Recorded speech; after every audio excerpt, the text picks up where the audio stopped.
In any city, in any country, go to any mental institution or halfway house you can get yourself to. When you reach the front desk, ask to visit someone who calls himself. The worker will initially ignore you, but if you wait for 1 full minute, she will rise and motion for you to follow her. After following her down a series of dimly lit hallways, you will come to a dead-end corridor with no doorways.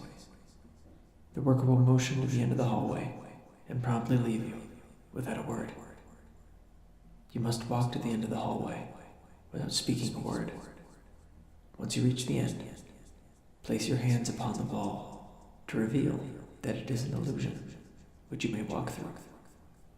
If you're scared or unsure of what is behind the wall when you step through, or have any doubts at all, you will simply walk off the plane of existence forever, never to be heard from again. But if you believe in yourself and believe answers lie beyond the wall when you step through, you will appear in a bright white room with many paths. Some lead into the distance. Others appear to lead nowhere at all, yet others appear to defy understanding and lead to suffering that only the most damnable of all souls can comprehend. The path you seek is the one that lies ahead of you. It appears to continue on for eternity. While walking, you must say nothing, no matter how long the trip appears to take, and should the room begin to darken halfway through your trip down the path, your only option is to sit down and weep silently, for you are now nothing more than nourishment for the most grotesque and cursed demon of them all. However, if the room remains an almost unfathomably perfect white, your trip down the path will be without peril, and you will safely come to a door.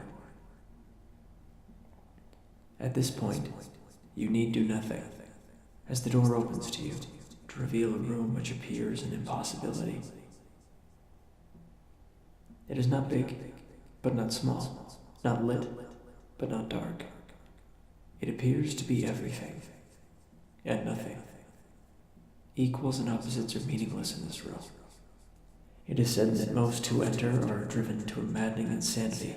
They begin to claw their own flesh off or disembowel themselves with their bare hands, all while laughing maniacally, never dying.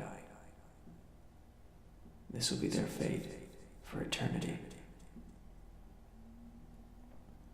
Should you manage not to be driven to insanity, you will notice a nondescript figure standing in the center of the madness. It appears to be human, yet at the same time, something much more hellish. You will not be able to comprehend this entity visually, but you must not repulse at its sight, nor can you say anything to it. It will begin to speak to you, many events, some of which you know are true, others you know are lies, some which you are unsure of. The entity will become increasingly agitated that you are ignoring its nonsense.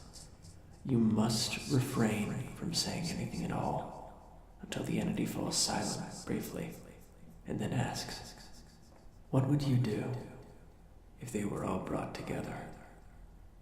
To this, you must very firmly reply, "Everything that you would do, including what you wouldn't."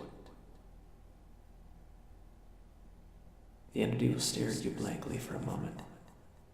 If it doesn't believe you, it will simply walk away and leave you there, forever in darkness.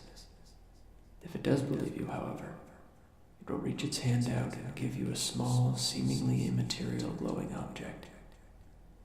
This is the beast's resolve. That is Object 37 of 538. No matter how indecisive you are, no matter how unsure the world becomes, you alone must know what to do if they all come together.